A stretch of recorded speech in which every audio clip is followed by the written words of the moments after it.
어머님, 그 반지 좀 빼세요. 요즘은 그런 거 너무 촌스러워 보여요. 이건 내 시아버지가 내 손에 처음 끼워준 거란다. 오늘의 이야기는 시어머니의 작은 반지에서 시작된 숨겨진 진실입니다. 금반지를 비웃던 며느리, 그리고 그 뒤에 숨겨져 있던 금괴. 가족의 탐욕과 진실이 드러나는 순간, 과연 어떤 선택이 기다리고 있을까요? 여러분의 구독과 좋아요는 이야기를 이어나가는 큰 힘이 됩니다. 또, 어디서 보고 계신지, 어떤 부분이 가장 마음에 남았는지 댓글로 꼭 남겨주세요. 끝까지 시청해주시면 그 속에 담긴 진짜 의미를 알 수 있습니다. 수원 남문시장 골목 어귀, 낡은 금은방 셔터가 천천히 올라갑니다. 아침 햇살이 유리 진열장을 비추고 그 안에 작은 금반지 몇 개가 반짝입니다. 박영자는 오늘도 하얀 면장갑을 끼고 유리를 닦습니다. 74세, 손마디는 굵어지고 허리는 굽었지만 숫자를 세는 손길만큼은 여전히 정확합니다. 시장 골목은 이른 아침부터 살아 움직입니다.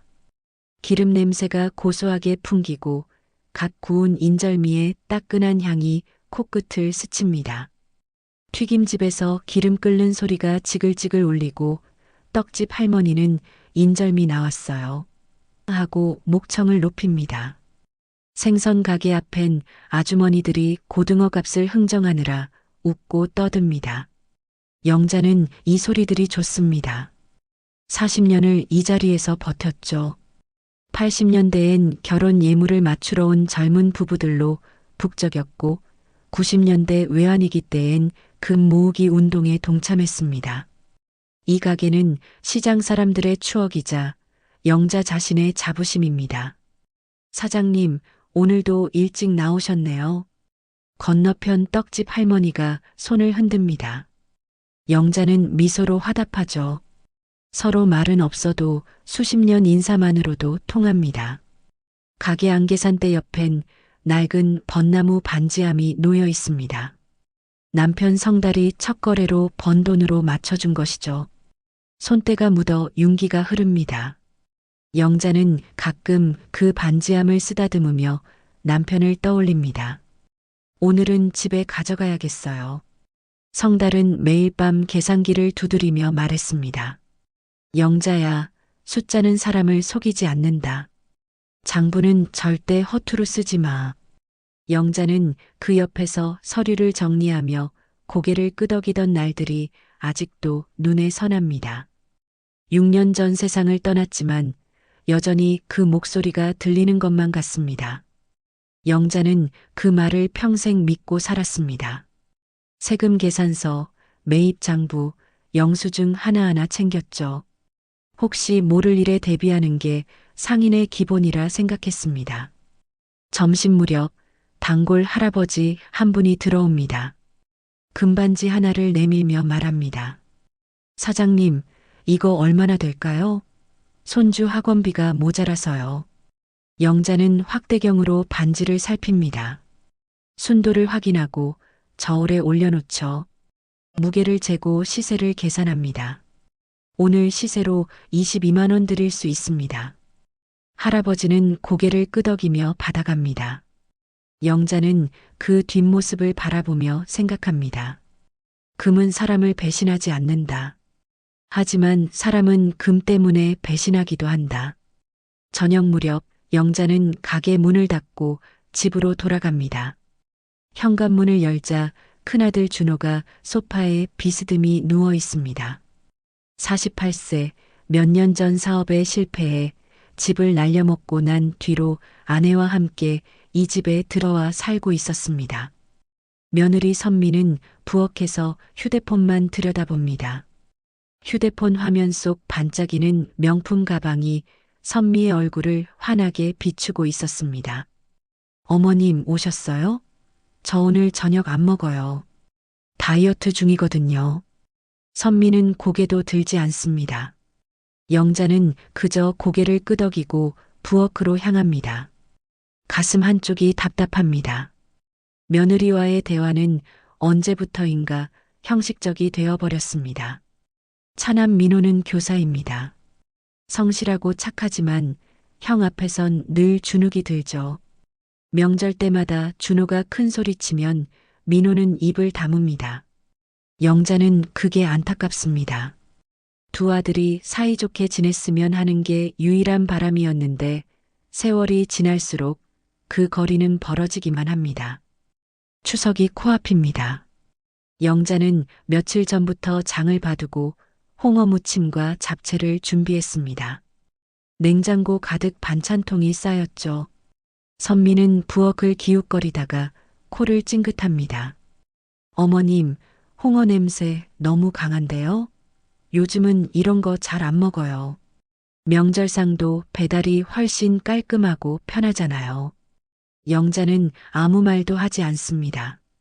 그저 묵묵히 반찬통 뚜껑을 닫을 뿐입니다. 정성껏 만든 손맛이 이제는 시대에 뒤처진 것처럼 느껴졌습니다. 마음속 어딘가가 조금씩 무너지는 기분입니다. 추석 당일 아침 식구들이 모여 상을 차립니다. 준호는 늦게 일어나 멍한 얼굴로 밥상에 앉습니다. 민호는 일찍 와서 설거지를 돕고 선미는 손톱을 만지작거리며 식탁 주변을 서성입니다. 민호는 아무 말 없이 싱크대에 서서 묵묵히 그릇을 닦습니다. 형과 달리 말은 없지만 늘 어머니 곁에서 손을 보탭니다. 상을 다 차리고 앉았을 때 선미가 영자의 손을 가리킵니다. 어머님, 그 반지 좀 빼세요. 작은 금반지, 남편이 처음으로 해준 그 반지입니다. 영자는 잠시 손을 내려다봅니다. 이건 내 시아버지가 평생 처음으로 내 손에 끼워준 거란다. 아이고, 어머님, 그거 옛날 스타일이라 촌스러워 보여요. 요즘은 브랜드 반지나 다이아몬드로 하죠. 그 말은 바늘처럼 영자의 가슴을 찔렀습니다. 영자는 입술을 꾹 깨뭅니다. 홍어 냄새에다 반지까지 어머님은 아직도 70년대에 사시는 것 같아요. 남편 사업이 망해 결국 시댁에 얹혀 사는 처지면서도 선미의 입에서는 늘 불평과 허영심 가득한 말만 흘러나왔습니다. 영자는 요즘은 대꾸조차 하지 않았습니다. 그저 주먹만 저절로 움켜쥘 뿐이었습니다. 식사는 조용히 끝났습니다. 준호는 밥만 먹고 다시 방으로 들어가고 선미는 휴대폰을 들고 거실로 나갑니다. 민호만 혼자 설거지를 거듭니다. 영자는 그 뒷모습을 바라보며 한숨을 쉽니다. 그날 밤 영자는 잠이 오지 않습니다. 영자는 천장을 바라보며 뒤척였습니다. 평생을 성실하게 살아왔는데 이제는 존재 자체가 낡은 물건 취급을 받는 걸까요? 새벽녘 영자는 일어나 반지함을 꺼냅니다. 벚나무 결이 따뜻합니다. 손으로 쓰다듬으며 남편을 떠올립니다. 성달 씨, 당신이 여기 있었으면 뭐라고 했을까요? 작은 반지는 달빛을 받아 은은하게 빛났습니다. 하지만 영자의 가슴 속엔 설명하기 힘든 쓸쓸함이 내려앉았습니다. 영자는 조용히 반지함 뚜껑을 닫았습니다. 내일도 셔터를 올려야 하니까요. 그것이 영자의 삶이었습니다. 추석 다음 날 아침 영자는 평소보다 일찍 눈을 떴습니다. 어젯밤 선미의 말이 머릿속을 맴돌았죠. 영자는 일어나 부엌으로 향했습니다. 냉장고에 남은 반찬들을 정리하고 설거지를 시작했습니다. 손을 움직이는 동안만큼은 생각이 멈추는 것 같았습니다. 탁자 위에 반지함이 놓여 있었습니다. 영자는 설거지를 마치고 반지함을 원래 자리로 옮기려 했습니다. 두 손으로 조심스럽게 들어 올리는 순간 미세하게 덜컹 소리가 났습니다. 영자는 손을 멈췄습니다. 이상했습니다. 40년 동안 금은방을 하면서 유리장부 하나도 0.1g 단위로 맞추던 손입니다. 작은 틈새, 무게 중심의 변화를 느끼는 감각이 몸에 배어 있죠. 이 반지함은 50년 넘게 쓴 물건인데 왜 지금에서야 이런 소리가 나는 걸까요? 영자는 반지함을 다시 탁자 위에 내려놓고 천천히 뒤집어 보았습니다. 바닥을 손끝으로 톡톡 두드렸습니다. 소리가 다릅니다. 가운데 부분이 미묘하게 다른 울림을 냈습니다. 영자는 가게에서 가져온 확대경을 꺼냈습니다. 눈을 가늘게 뜨고 바닥 모서리를 자세히 들여다봤습니다. 그때 작은 나사 2개가 눈에 들어왔습니다. 손때에 가려져 있어 지금껏 보이지 않았던 것들입니다. 영자는 심장이 쿵 내려앉는 걸 느꼈습니다. 이게 뭐지? 이건 단순한 숫자가 아니라 무언가를 가리키는 표시 같았어요. 영자는 서랍에서 작은 드라이버를 꺼냈습니다. 손이 미세하게 떨렸습니다. 나사를 천천히 돌렸습니다. 첫 번째, 두 번째. 나사가 풀리자 얇은 나무판이 톡 하고 들렸습니다. 바닥 밑에 얇게 접힌 서류 봉투 하나가 숨어 있었다. 영자는 숨을 참았습니다. 서류를 펼쳤습니다. 창고 임치계약이라는 제목이 보였습니다.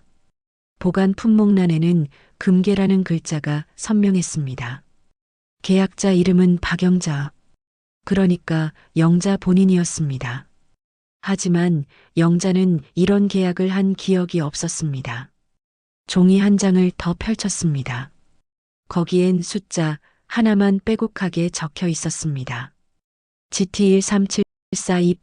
GT137428000. 영자는 그 숫자를 바라보며 숨을 삼켰습니다. GT, 계산기의 그랜드 토탈 버튼입니다. 남편 성달이 늘 하던 습관이었죠. 중요한 합계를 기록할 때면 꼭 GT 버튼을 눌러 저장했습니다. 하지만 이 숫자는 뭘까요? 돈일까? 암호일까? 영자는 아무리 머리를 굴려도 이 숫자가 무엇을 의미하는지 알 수 없었습니다. 남편 성달의 필체로 기록되어 있었습니다. 영자는 손이 떨렸습니다. 성달 씨, 당신이 이걸 숨겨둔 거야? 왜 나한테 말 안 했어? 영자는 서류를 다시 펼쳐 천천히 읽기 시작했습니다. 창고 주소가 적혀 있었습니다. 서호동 산업창고. 그곳이 어딘지는 알고 있었습니다. 시장에서 차로 20분 거리에 있는 낡은 창고 단지였죠. 보관 호실 번호도 적혀 있었습니다. 3동 24호 7번. 영자는 종이를 내려놓고 천장을 바라봤습니다. 성달 씨, 이게 대체 뭐예요? 당신은 왜 이걸 내게 숨긴 거죠? 아니, 숨긴 게 아니라 찾아내길 기다린 걸까요? 영자는 가슴이 두근거렸습니다. 불안과 기대가 뒤섞인 감정이었습니다. 그때 방문이 열리는 소리가 들렸습니다. 준호였습니다. 부스스한 머리로 나와 냉장고를 열었습니다. 엄마, 뭐 하세요? 뭔가 열심히 보시네. 아니다. 이제 곧 나가야지. 준호는 물을 한 잔 마시고 다시 방으로 들어갔습니다. 영자는 재빨리 서류를 반지함 속에 넣고 나무판을 다시 덮었습니다. 나사를 조였습니다. 심장이 빠르게 뛰었습니다. 아직 아무에게도 말할 수 없었습니다. 이게 뭔지도 모르는데 어떻게 말을 할 수 있겠습니까?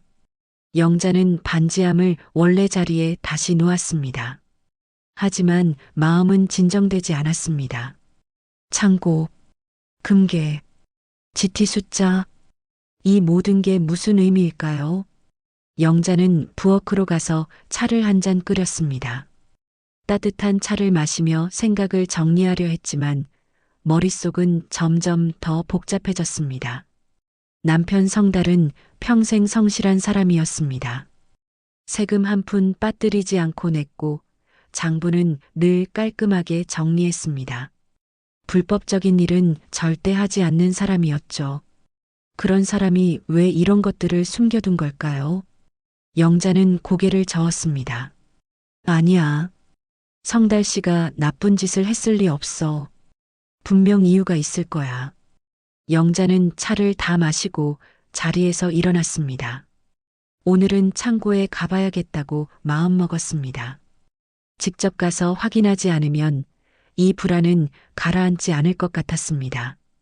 영자는 가방을 챙기고 서류를 조심스럽게 넣었습니다. 신분증도 챙겼습니다. 혹시 모를 일에 대비해야 했습니다. 현관문을 나서며 영자는 뒤를 돌아봤습니다. 그 작은 나무 상자가 오늘따라 유난히 돋보였습니다. 가슴속에서 두근거림이 멈추지 않았습니다. 성달 씨, 이 좌표가 무슨 뜻이든 이제는 제가 마주해야 할 것 같습니다. 영자는 버스 정류장에서 서호동 행버스를 탔습니다. 창밖으로 익숙한 시장 풍경이 지나갔습니다. 떡집, 튀김집, 생선가게. 평소엔 따뜻하게 느껴지던 골목이 오늘은 낯설게 보였습니다. 영자는 가방 속 서류를 만지작거렸습니다. 손끝이 차가웠습니다. 가슴은 계속 두근거렸습니다. 버스는 30분쯤 달렸습니다. 서호동에 가까워질수록 주변 풍경이 변했습니다. 새로 지은 아파트 단지가 보이다가 어느 순간 낡은 공장과 창고들이 나타났습니다. 90년대에 지어진 듯한 건물들이 줄지어 서 있었습니다. 페인트가 벗겨지고 녹슨 철문이 삐걱거렸습니다. 영자는 창고 단지 앞에서 내렸습니다. 입구엔 서호산업창고라는 낡은 간판이 걸려 있었습니다. 주변은 조용했습니다. 사람 소리도 차 소리도 거의 들리지 않았습니다. 영자는 천천히 안으로 걸어 들어갔습니다. 시멘트 바닥엔 금이 가 있었고 잡초가 틈새마다 자라고 있었습니다. 복도 끝에서 쥐가 휙 지나갔고 오래된 형광등은 깜빡이며 불안한 그림자를 드리웠다. 관리소는 1층 구석에 있었습니다. 작은 유리문을 밀고 들어가자 50대쯤 되어 보이는 남자가 책상에 앉아 신문을 보고 있었습니다. 영자가 다가가자 남자가 고개를 들었습니다. 무슨 일이세요? 저 임치 계약 확인하러 왔는데요. 영자는 떨리는 손으로 서류를 꺼냈습니다. 관리소장은 서류를 받아 천천히 살폈습니다. 신분증도 확인했습니다. 컴퓨터 화면을 몇 번 두드리더니 고개를 끄덕였습니다. 맞네요. 보관번호 3동 24호 7번. 박영자님 맞으십니다. 수익자도 박영자로 되어 있고요. 보관료는 어떻게 된 건가요? 여기 기록 보니까 박영자님 계좌에서 자동이체로 쭉 납부됐네요. 오래됐는데도 착실히 들어왔습니다. 영자는 숨을 삼켰습니다. 자동이체? 그러니까 남편 성달이 살아있을 때 설정해둔 거였습니다. 본인 이름으로 계약하고 보관료도 본인 계좌에서 나가게 해둔 것이죠. 왜 이렇게까지 한 걸까요? 확인하시려면 이쪽으로 오세요. 관리소장은 자리에서 일어나 복도로 나갔습니다. 영자는 그 뒤를 따라갔습니다. 복도는 퀴퀴한 냄새가 가득했습니다. 영자는 혼자 발소리를 죽이며 걸었습니다. 좁은 복도를 지나 계단을 올랐습니다. 3동 건물은 2층에 있었습니다. 24호 7번 앞에 섰습니다. 관리소장이 열쇠를 꺼내 쇠문을 열었습니다. 문이 열리는 소리가 크게 울렸습니다. 영자는 심장이 쿵 내려앉는 걸 느꼈습니다. 여기입니다. 확인하시고 나가실 때 문 잠그고 열쇠 반납해 주세요. 관리소장은 그렇게 말하고 돌아갔습니다. 영자는 혼자 남았습니다. 방 안은 어두웠습니다. 영자는 벽을 더듬어 스위치를 찾아 불을 켰습니다. 형광등이 지직거리며 켜졌습니다. 회색 금속 선반마다 똑같은 방청 박스들이 줄지어 꽂혀 있었고 각 라벨엔 주인의 이름이 붙어 있었습니다. 영자의 눈은 곧 박영자라는 글자가 적힌 박스를 찾았습니다. 선반에서 조심스레 꺼낸 그 박스는 묵직했고 봉인 테이프가 단단히 붙어 있었습니다. 영자는 가방에서 작은 칼을 꺼냈습니다. 봉인 테이프를 조심스럽게 잘랐습니다. 박스 뚜껑을 열었습니다. 순간 눈이 부셔서 눈을 감았어요. 천천히 다시 떴을 때 그것이 금괴라는 걸 알아차렸습니다. 작은 금괴바 몇 개가 가지런히 놓여 있었습니다. 영자는 손을 뻗어 하나를 집어 올렸습니다. 묵직했습니다. 차가운 금속의 감촉이 손바닥에 전해졌습니다. 영자는 믿을 수가 없었습니다. 성달 씨, 이게 대체 뭐예요? 금괴 밑엔 장부가 놓여 있었습니다. 영자는 장부를 꺼냈습니다. 펼쳐보니 매입 날짜, 금액, 순도, 무게가 빼곡하게 적혀 있었습니다. 세금 영수증도 함께 철해져 있었습니다.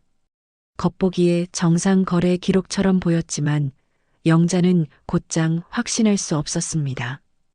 영자는 손가락으로 하나하나 확인했습니다. 날짜는 10년 전부터 20년 전까지 이어져 있었습니다. 장부 맨 뒤에 종이 한 장이 끼워져 있었습니다. 영자는 그 종이를 꺼냈습니다. 남편 성달의 필체였습니다. 영자는 손이 떨렸습니다. 천천히 읽기 시작했습니다. 영자야, 장부를 믿어. 세금 낸 금은 내 금이다. 혹여 누가 흔들어도 서류가 너를 지킨다. 영자는 눈을 질끈 감았습니다. 뜨거운 게 고였습니다. 눈물이 볼을 타고 흘렀습니다. 성달 씨, 당신은 이렇게 나를 지키려 했구나. 말은 안 했지만 준비는 다 해뒀구나. 영자는 종이를 가슴에 안았습니다. 남편의 온기가 느껴지는 것 같았습니다. 하지만 곧 서늘한 한기가 등을 스쳤습니다. 이걸 알게 된 순간 이제 자신은 단순한 사람이 아니라 거대한 비밀을 짊어진 사람이 되어버린 것이었습니다. 이제 이걸 어떻게 해야 할까요? 집에 가져갈 수도 없고 그렇다고 여기 그냥 둘 수도 없었습니다. 영자는 금괴를 다시 박스 안에 넣었습니다. 장부도 제자리에 놓았습니다.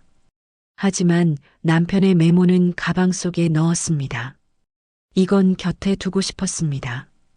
박스 뚜껑을 닫고 방을 나왔습니다. 문을 잠그고 열쇠를 들고 계단을 내려갔습니다. 관리소에 열쇠를 반납하며 영자는 물었습니다. 이거 언제든 다시 올 수 있나요? 네, 언제든지요. 신분증 지참하시면 됩니다. 영자는 고개를 끄덕이고 밖으로 나왔습니다. 햇빛이 눈부셨습니다. 하지만 영자의 마음은 밝지 않았습니다. 가슴속이 답답했습니다. 이제 어떻게 해야 할까요? 아들들한테 말해야 할까요? 아니면 혼자 간직해야 할까요? 버스 정류장으로 걸어가는 동안 영자는 계속 생각했습니다. 남편은 왜 이걸 숨겼을까요? 분명 이유가 있을 겁니다. 세금도 다 냈고 서류도 깔끔합니다. 그렇다면 왜 말 안 했을까요? 버스에 올라 창밖을 바라보며 영자는 깨달았습니다. 남편은 자신을 보호하려 했던 겁니다. 혹시 모를 일에 대비해서 아무도 모르게 준비해 둔 것이죠. 집으로 돌아가는 길, 영자는 가방을 꼭 안았습니다. 그 안에 남편의 메모가 있었습니다. 세금 낸 금은 내 금이다. 그 말이 머릿속에 맴돌았습니다. 영자는 창밖을 바라보며 중얼거렸습니다. 성달 씨, 이제 내가 당신 뜻을 지켜야 하는 건가요? 집으로 돌아온 영자는 현관문을 열고 들어섰습니다. 거실은 조용했습니다. 준호는 방에 들어가 있고 선미는 소파에 앉아 휴대폰을 들여다보고 있었습니다. 영자는 가방을 내려놓고 부엌으로 갔습니다. 물을 한 잔 마시며 숨을 고르려 했지만 가슴이 진정되지 않았습니다. 며칠이 지났습니다. 영자는 아무에게도 창고 이야기를 하지 않았습니다. 혼자 생각을 정리하고 싶었습니다. 하지만 그 사이 이상한 일들이 벌어졌습니다. 추석 다음 주 목요일 선미가 친정집에 갔다가 돌아왔습니다. 저녁 식사 자리에서 선미가 입을 열었습니다. 어머님, 시아버지가 금을 남기셨다면서요? 영자는 수저를 든 손이 멈췄습니다. 어떻게 알았을까요? 영자는 아무 말도 하지 않았는데 누가 그런 소리를 하던 친정엄마가 그러시더라고요. 시장에서 소문났대요. 금은방 사장이 남편 금고를 찾았다고. 영자는 숨이 막혔습니다. 시장 사람들이 벌써 알고 있다니. 창고 관리소에서 누가 말을 흘린 걸까요? 아니면 누군가 영자를 따라왔던 걸까요? 그게 사실이면 가족끼리 투명하게 나눠야 하는 거 아니에요? 저희도 가족이잖아요. 선미의 목소리에 날이 서 있었습니다. 영자는 고개를 들어 선미를 바라봤습니다. 선미는 눈을 피하지 않았습니다. 오히려 똑바로 쳐다봤습니다. 그건 내 시아버지가 내게 남긴 거다. 내가 어떻게 할지 생각 중이야. 생각할 게 뭐 있어요. 금이면 금이지. 그걸 어머님 혼자 쥐고 계시면 불공평하죠. 영자는 더 이상 대꾸하지 않았습니다. 항상 막무가내고 막말인 건 여전했다. 밥을 먹고 방으로 들어갔습니다. 가슴이 답답했습니다. 그 와중에 준호의 눈 밑엔 짙은 다크서클이 드리워져 있었고 방 안 책상 위엔 신용카드 독촉장과 대출 고지서가 널려 있었다. 빚독촉 전화가 하루에도 몇 번씩 울려댔다. 영자는 가슴이 아팠습니다. 이전에도 사업이 무너졌을 때 이미 집 담보로 은행 대출을 받아 도와준 것도 한두 번이 아니었다. 하지만 준호는 그 돈으로도 빚을 막지 못했다. 무리한 투자와 씀씀이는 결국 더 큰 구멍을 만들었을 뿐이었다. 영자는 속으로 한숨을 삼켰다. 창고에 금이 있다는 걸 알았지만 아직은 함부로 꺼낼 수도 나눠줄 수도 없는 자리였다. 남편이 남긴 건 단순한 돈이 아니라 지켜야 할 책임이었기 때문입니다. 하지만 준호는 그 마음을 헤아리지 못했다. 잘못된 그 절망은 점점 어머니를 향한 원망으로 번져가고 있었다. 준호는 그 종이를 꼭 움켜쥐고 있었다. 마지막 밧줄처럼 놓치면 모든 게 끝날 것 같은 눈빛이었다. 하지만 그 밧줄 끝은 또 어머니를 향하고 있었다. 며칠 후 준호가 영자를 급히 불렀습니다. 손에 종이 한 장을 들고 있었습니다. 엄마, 이거 좀 보세요. 영자는 종이를 받아들었습니다. 차용증이었습니다.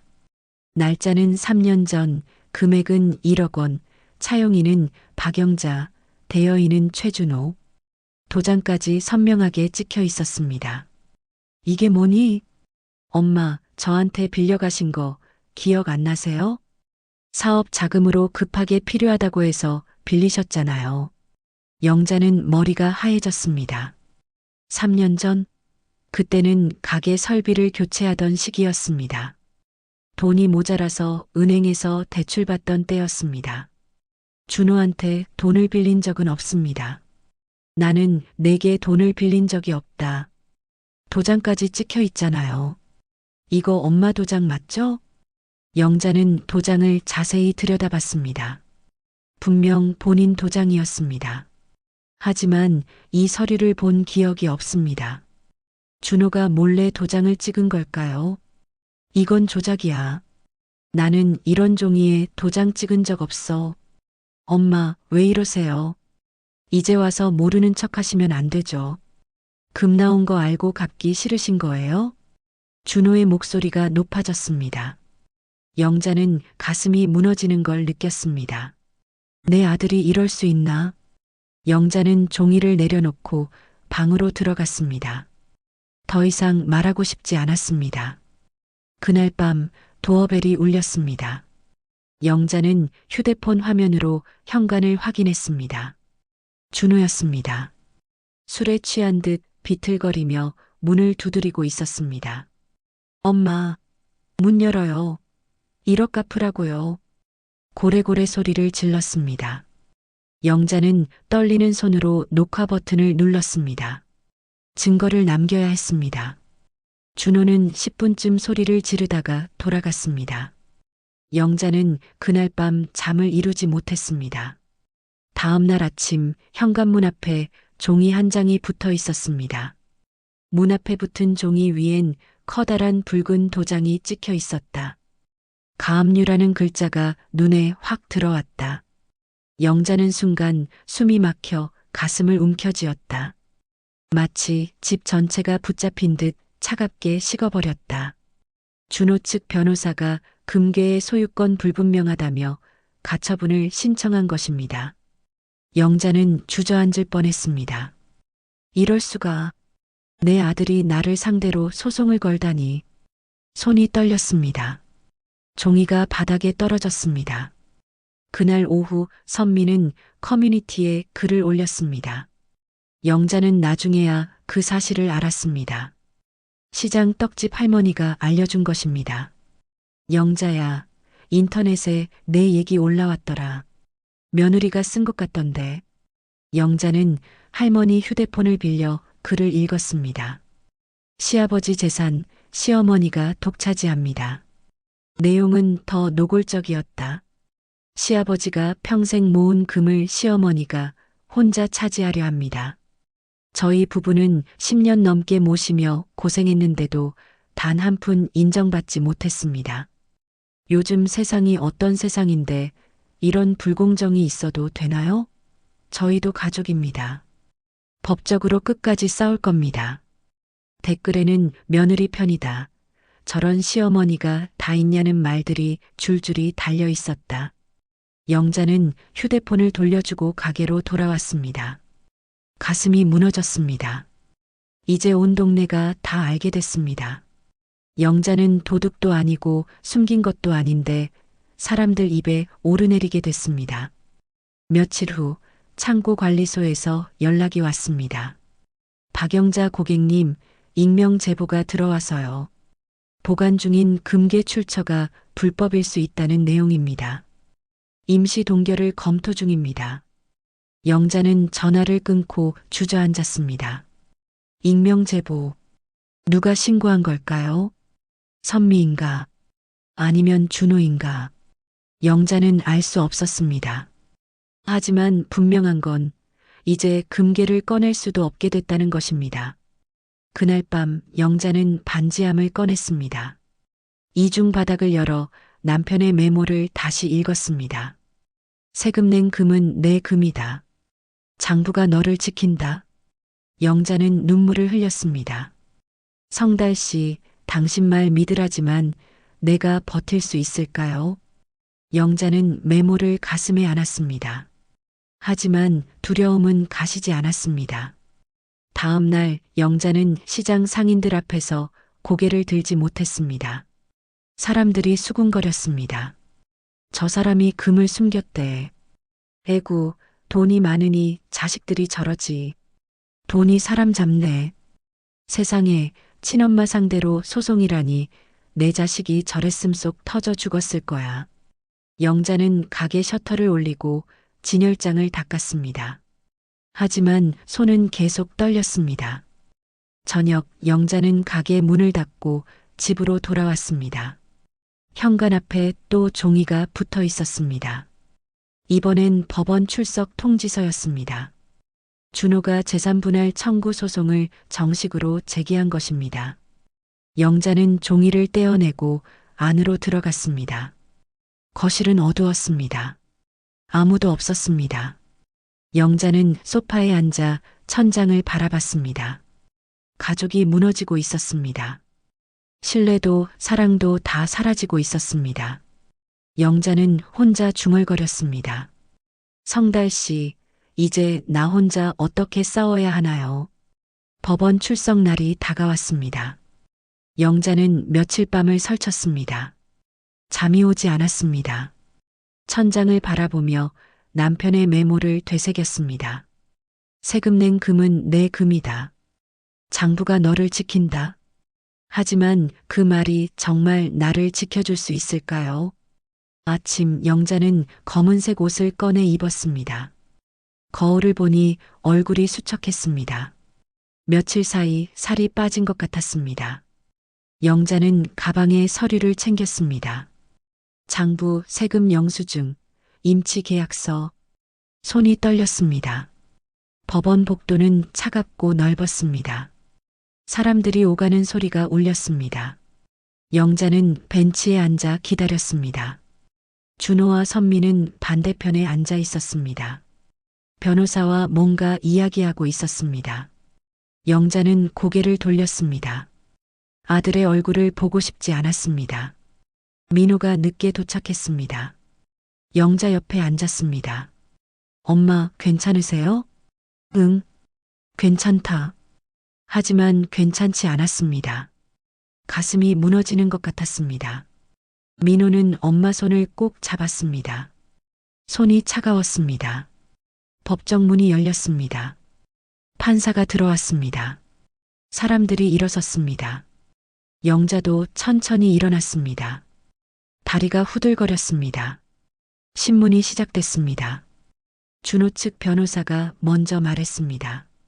재판장님, 이 사건은 고인이 남긴 재산을 피고인이 독점하고 있는 경우입니다. 가족 공동 재산임에도 불구하고 피고인은 이를 숨기고 혼자 관리해 왔습니다. 영자는 입술을 깨물었습니다. 숨기다니. 나는 며칠 전에야 알았는데. 또한 원고는 피고인에게 3년 전 1억 원을 빌려주었습니다. 차용증도 있습니다. 하지만 피고인은 이를 갚지 않고 있습니다.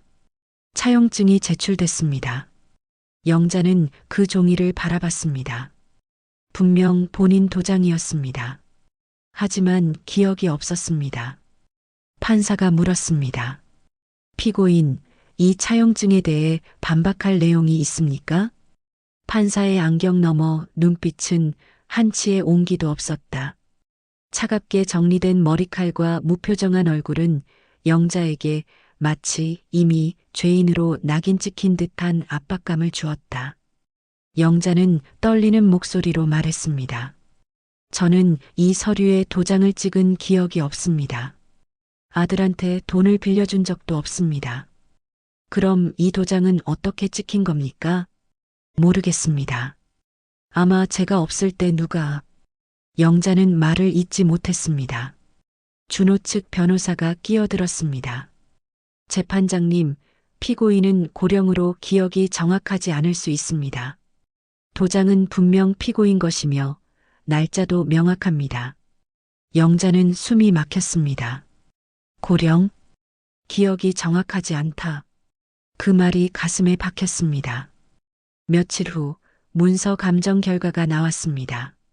차용증의 본문은 최근 프린트지만 도장 부분은 스캔 합성 흔적이 있다는 내용이었습니다. 하지만 명확한 위조라고 단정할 수 없다는 것이었습니다. 영자는 안도했지만 곧 불안이 밀려왔습니다. 명확하지 않다면 판사는 어떻게 판단할까요?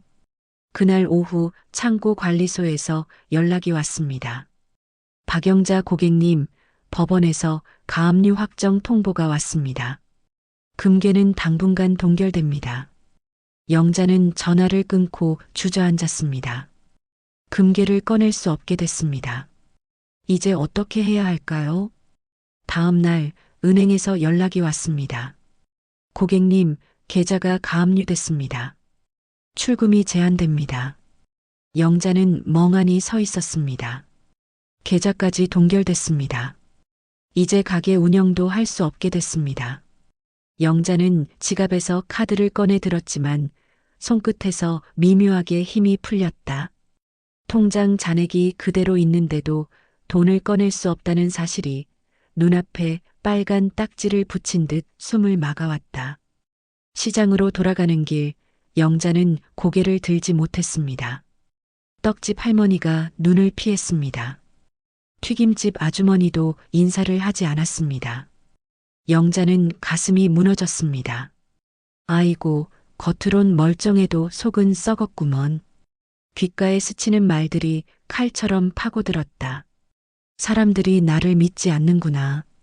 가게 앞에 섰습니다.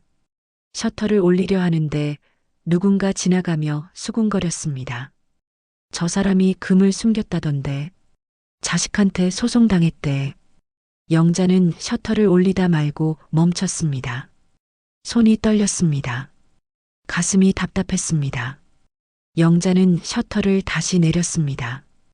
오늘은 가게를 열 수 없었습니다. 집으로 돌아왔습니다. 거실은 비어 있었습니다. 영자는 다시 앉아 반지함을 꺼냈습니다. 이중 바닥을 열어 남편의 메모를 꺼냈습니다. 읽고 또 읽었습니다. 눈물이 흘렀습니다. 성달 씨, 당신 말 믿으라지만 장부가 나를 지킨다고 했지만 왜 아무도 믿어주지 않는 거예요? 왜 내 아들이 나를 이렇게까지 몰아붙이는 거예요? 영자는 계산기를 꺼냈습니다. GT 버튼을 눌렀습니다. 1억 3,742만 8천. 그 숫자를 바라보며 무언가 떠올랐습니다. 장부를 펼쳐 세금 영수증을 하나하나 더해봤습니다. 손가락으로 천천히 계산했습니다. 합계가 나왔습니다. 1억 3,742만 8천. 정확히 같았습니다. 영자는 숨을 멈췄습니다. GT 숫자는 세금 합계였습니다. 남편이 낸 모든 세금의 합이었습니다. 영자는 고개를 들었습니다. 성달 씨, 이게 내 방패였구나. 세금을 다 냈다는 증거구나. 이 숫자가 나를 지킨다는 거였구나. 하지만 기쁨은 오래가지 않았습니다. 이걸 어떻게 증명할까요? 누가 믿어줄까요? 영자는 다시 무너졌습니다. 그날 밤 둘째 아들 민호가 조용히 방문을 열고 들어왔습니다. 영자는 침대에 앉아 창밖을 바라보고 있었습니다. 엄마. 민호는 말을 잇지 못했습니다. 그저 어머니 옆에 앉았습니다. 영자는 고개를 돌리지 않았습니다. 민호야, 나 이제 어떻게 해야 할까? 엄마, 저도 모르겠어요. 형이 왜 이러는지. 민호는 눈물을 훔쳤습니다. 재판 내내 아무 말도 못하고 고개 숙였던 자신의 모습이 떠올랐다. 민호는 속으로 이를 악물었다. 더는 형의 그림자에 숨어 있지 않겠다고, 이제는 반드시 엄마의 방패가 되겠다고. 영자는 민호의 손을 잡았습니다. 따뜻했습니다. 적어도 작은 아들만큼은 나를 믿어주는구나. 며칠 후 법정에서 중간 판결이 나왔습니다.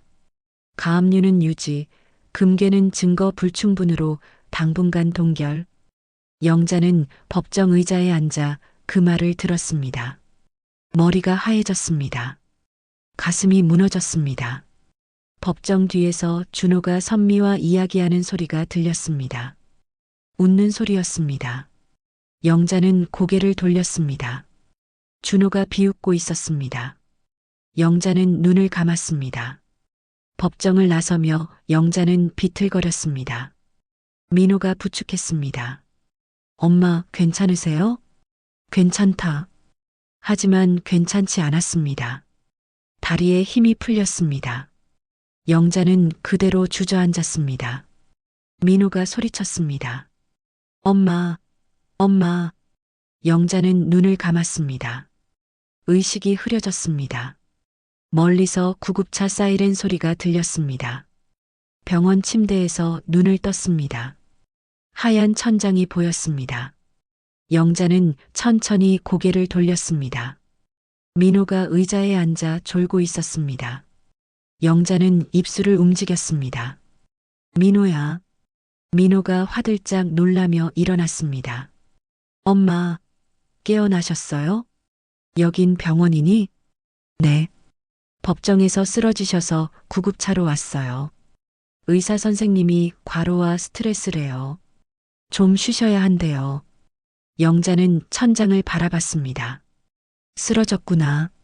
몸이 견디지 못한 거구나. 영자는 눈을 감았습니다. 정신을 차려야 했습니다. 이렇게 무너져 있을 수만은 없었습니다. 민호야, 집에 가자. 엄마, 아직 안 돼요. 하루만 더 입원하셔야 해요. 괜찮다.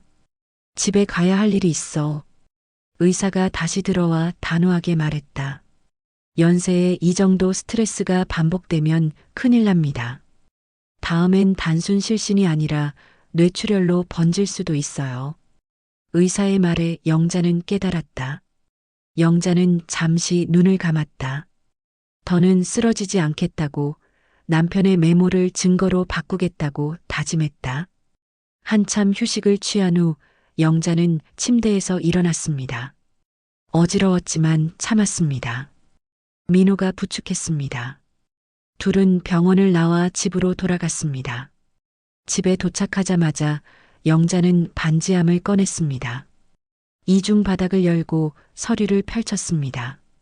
세금 영수증, 매입 장부, 남편의 메모 모두 다시 확인했습니다. 민호야, 계산기 좀 가져다 줘. 민호는 서랍에서 계산기를 꺼내 건넸습니다. 영자는 세금 영수증을 하나하나 더하기 시작했습니다. 손가락이 떨렸지만 멈추지 않았습니다. 민호는 옆에서 지켜봤습니다. 엄마, 뭐 하세요? 세금 합계를 내는 거야. 내 아버지가 남긴 GT 숫자랑 맞는지 확인하는 거지.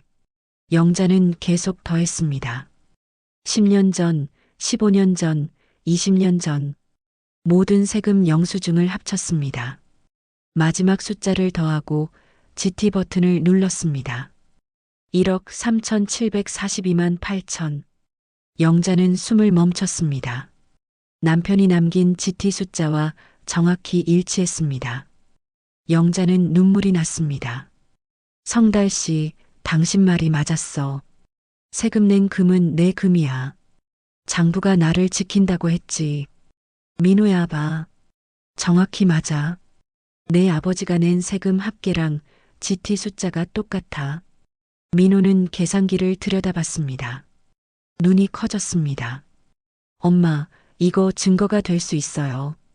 아버지가 정식으로 세금 다 내셨다는 증거잖아요. 그래. 이게 우리 방패야. 영자는 서류를 다시 정리했습니다. 이번엔 확신이 생겼습니다. 남편이 남긴 장부는 거짓말하지 않았습니다. 숫자는 배신하지 않았습니다.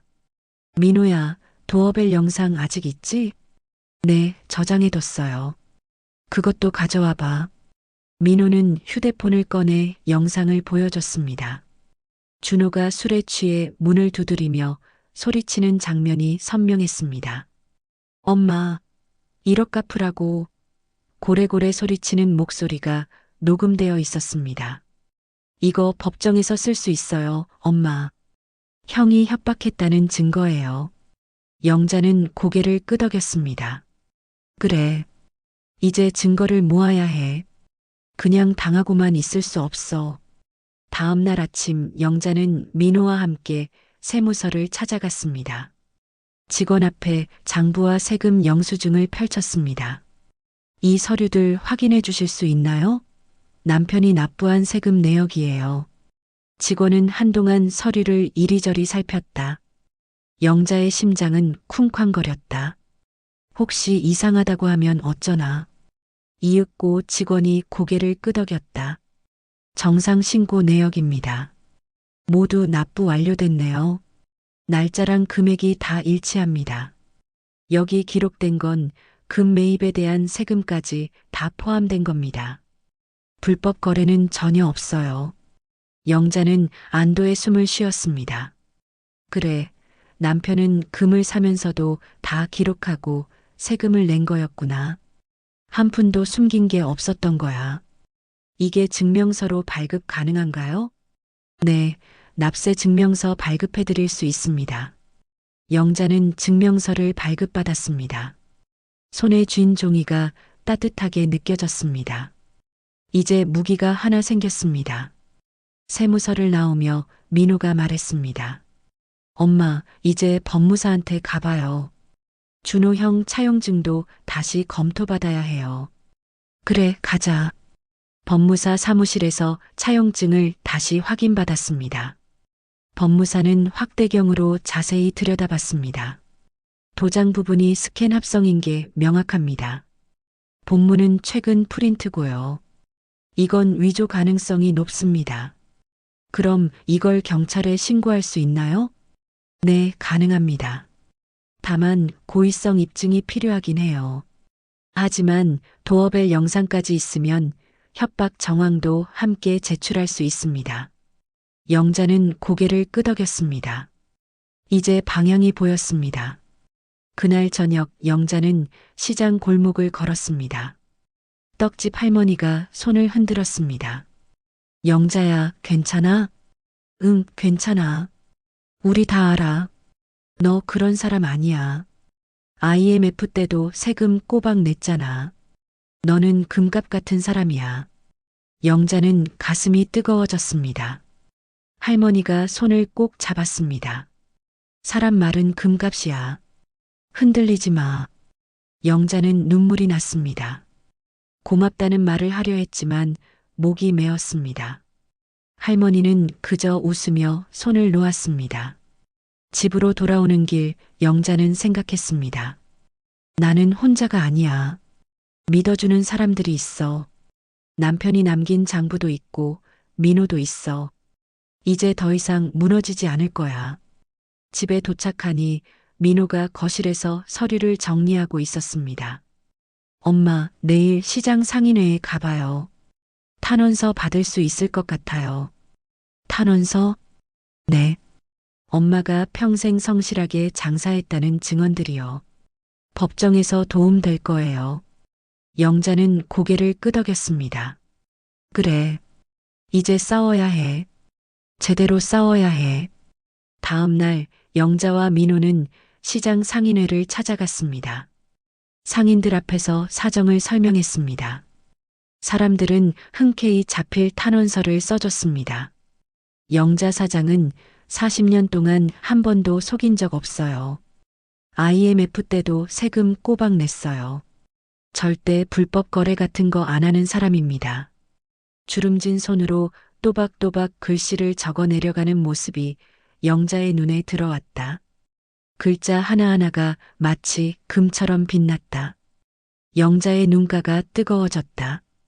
탄원서가 한 장, 두 장 모였습니다.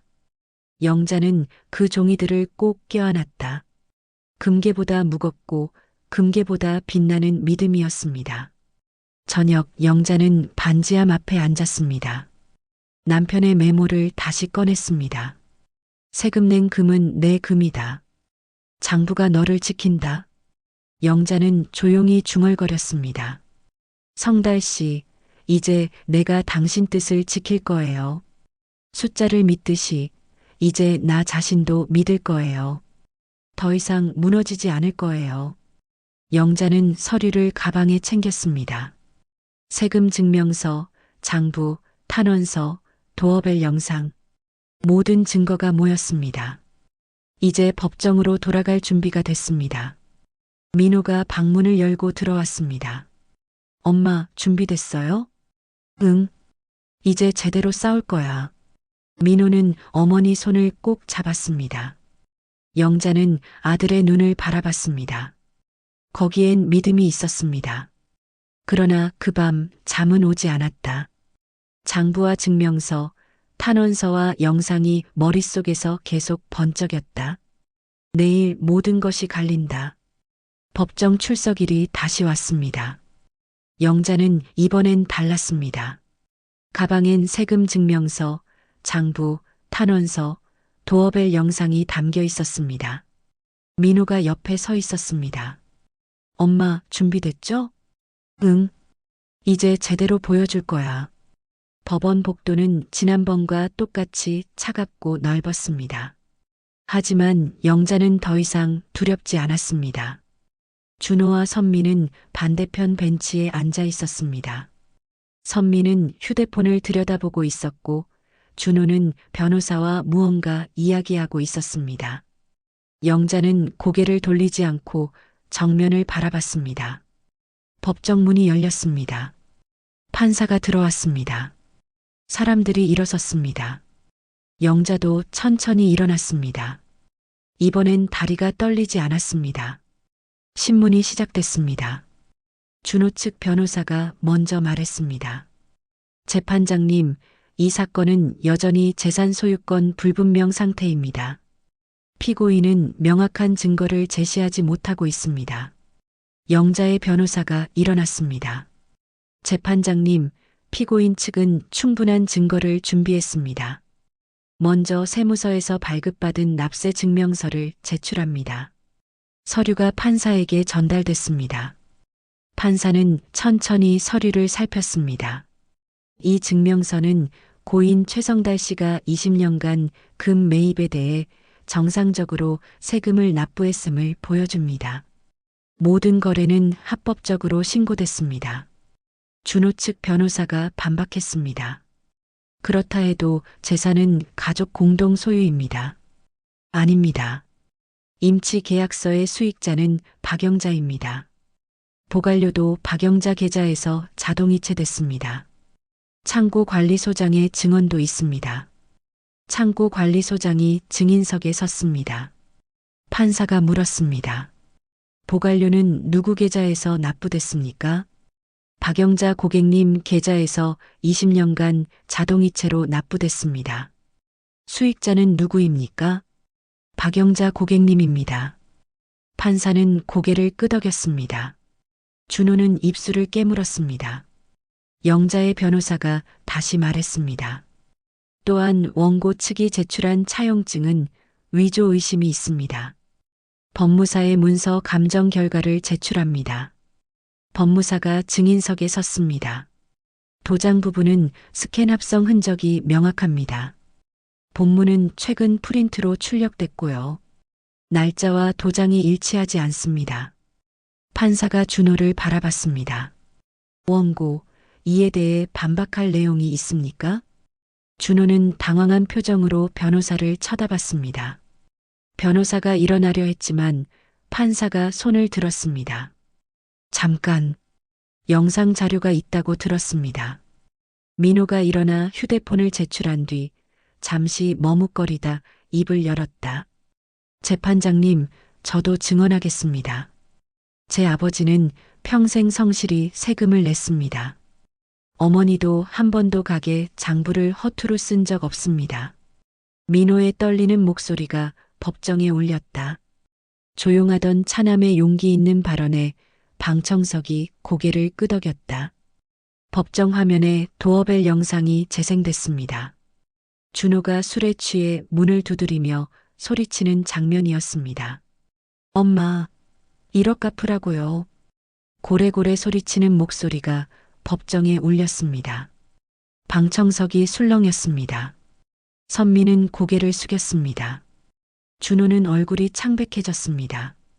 판사가 물었습니다. 원고, 이 영상이 당신입니까? 그건 제가 술을 마셔서 술에 취했다는 게 협박의 변명이 될 수 없습니다. 영자의 변호사가 마지막 서류를 제출했습니다. 재판장님, 시장 상인회에 잡힐 탄원서입니다. 피고인 박영자가 40년간 성실히 장사했다는 증언들입니다. 탄원서 뭉치가 판사에게 전달됐습니다. 판사는 한 장 한 장 넘기며 읽었습니다. IMF 때도 세금 꼬박 냈습니다. 절대 불법 거래 같은 거 안 하는 사람입니다. 영자 사장은 금갑 같은 사람입니다. 판사는 탄원서를 내려놓고 고개를 들었습니다. 법정은 조용했습니다. 원고 측, 더 제출할 증거가 있습니까? 준호 측 변호사는 고개를 저었습니다. 판사가 말했습니다. 이 사건은 금괴의 소유보다 성실히 세금을 내고 증빙을 지킨 자의 권리에 관한 것입니다. 피고인 박영자는 20년간 정상적으로 세금을 납부했고 임치계약의 수익자입니다. 원고가 제출한 차용증은 위조 의심이 명확하며 협박 정황도 확인됐습니다. 판사가 판결문을 읽기 시작했습니다. 가압류를 취소합니다. 금괴 및 창고 보관물의 소유권은 피고인 박영자에게 있음을 확인합니다. 차용증 관련 분쟁은 별도 민사로 판단하며 문서 위조 혐의는 경찰 수사로 이첩합니다. 판사의 목소리가 법정에 울렸습니다. 영자는 숨을 크게 들이쉬었습니다. 가슴이 벅찼습니다. 준호는 주저앉았습니다. 준호는 머리를 감싸주며 중얼거렸다. 내가 왜 그 돈에 눈이 멀었을까? 엄마까지 잃게 될 줄은 몰랐어. 그의 목소리는 후회와 패배가 섞여 있었습니다. 선미는 얼굴을 붉히며 가방을 집어들었습니다. 민호는 어머니 손을 꼭 잡았습니다. 영자는 아들을 바라봤습니다. 민호의 눈엔 눈물이 고여 있었습니다. 법정을 나서며 영자는 복도에 섰습니다. 햇빛이 창문으로 들어왔습니다. 따뜻했습니다. 민호가 어깨를 안았습니다. 엄마, 해냈어요. 응, 우리 해냈어. 복도 저편에서 준호와 선미가 나왔습니다. 둘은 영자를 보지 않고 고개를 숙인 채 지나갔습니다. 영자는 그 뒷모습을 바라봤습니다. 가슴 한쪽이 아팠습니다. 내 아들인데. 하지만 더 이상 무너지지 않았습니다. 법원 밖으로 나왔습니다. 시장 떡집 할머니가 기다리고 있었습니다. 튀김집 아주머니도 함께였습니다. 영자야, 이겼어? 응, 이겼어. 할머니가 영자를 껴안았습니다. 따뜻했습니다. 영자는 눈물이 났습니다. 이번엔 슬픔이 아니라 안도의 눈물이었습니다. 우리 다 믿었어. 너 그런 사람 아니라는 거. 고마워. 정말 고마워. 영자는 할머니들과 함께 시장으로 돌아갔습니다. 주변 상인들이 하나둘 모여들며 박수를 쳤다. 영자 사장님, 우리도 끝까지 믿었어요. 선배님 덕분에 우리도 장사 버텼다니까요. 따뜻한 말들이 쏟아졌다. 골목엔 사람들이 웃으며 손을 흔들었습니다. 영자는 하나하나 인사했습니다. 가슴이 뜨거웠습니다. 저녁 영자는 집에 돌아와 반지함을 꺼냈습니다. 이중 바닥을 열어 남편의 메모를 다시 읽었습니다. 세금 낸 금은 내 금이다. 장부가 너를 지킨다. 영자는 미소 지었습니다. 성달 씨, 당신 말이 맞았어요. 장부가 나를 지켰어요. 숫자는 배신하지 않았어요. 영자는 메모를 가슴에 안았습니다. 남편의 온기가 느껴지는 것 같았습니다. 이제 돈보다 지켜야 할 건 명예와 신뢰라는 걸 알았습니다. 영자는 반지함을 덮고 창밖을 바라봤습니다.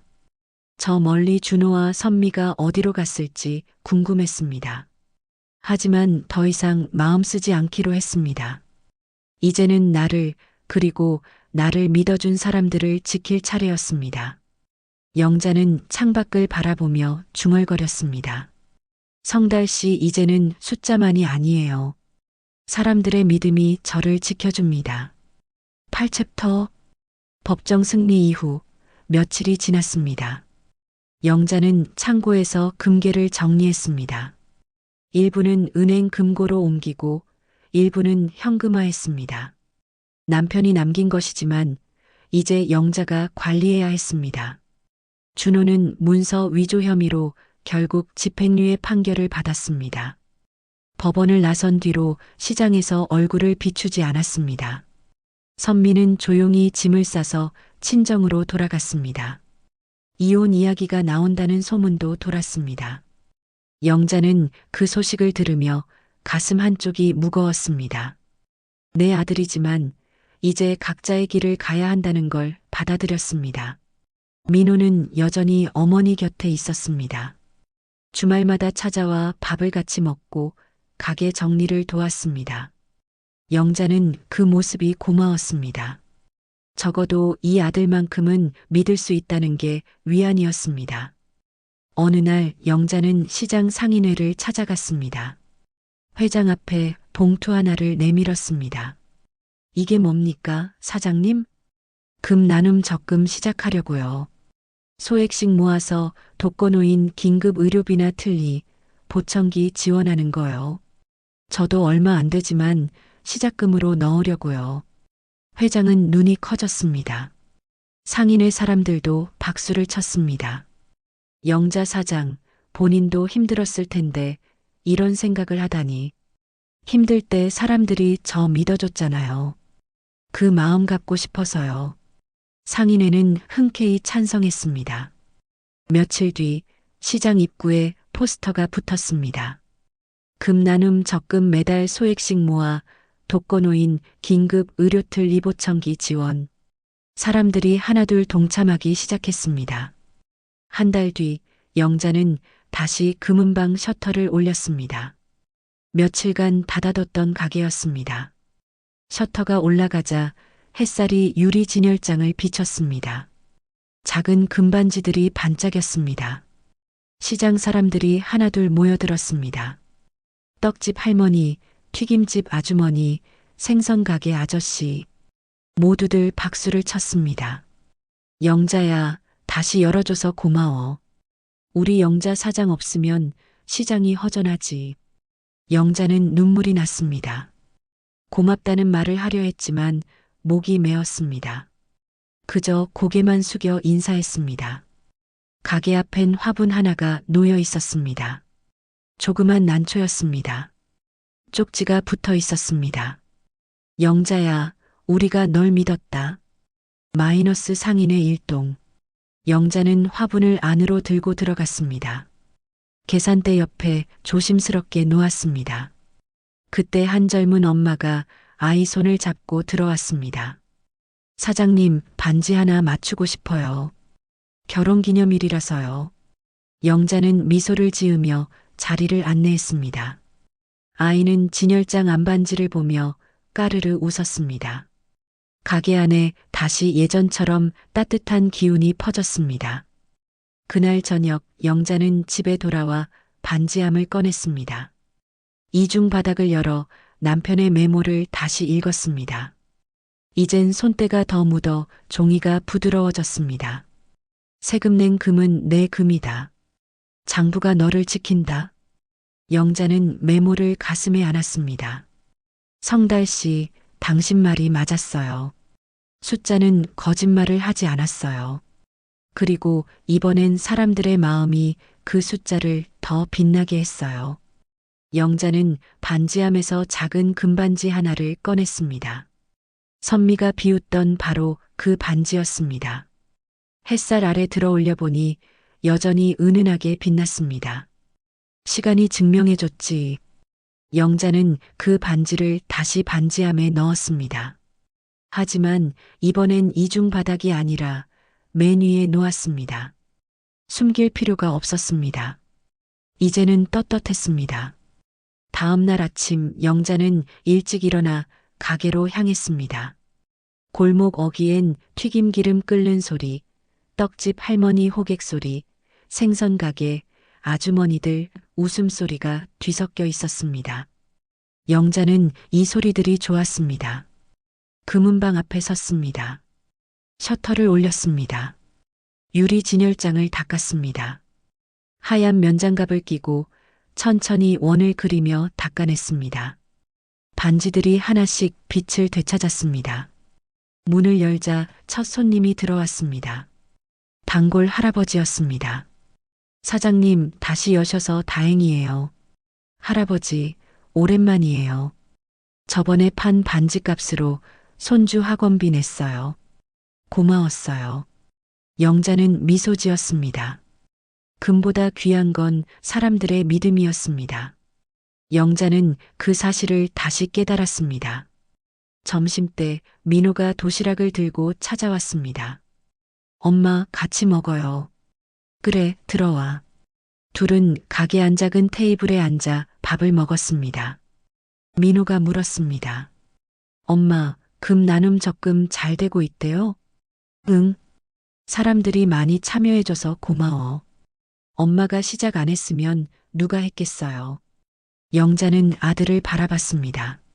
민호는 묵묵히 밥을 먹고 있었습니다.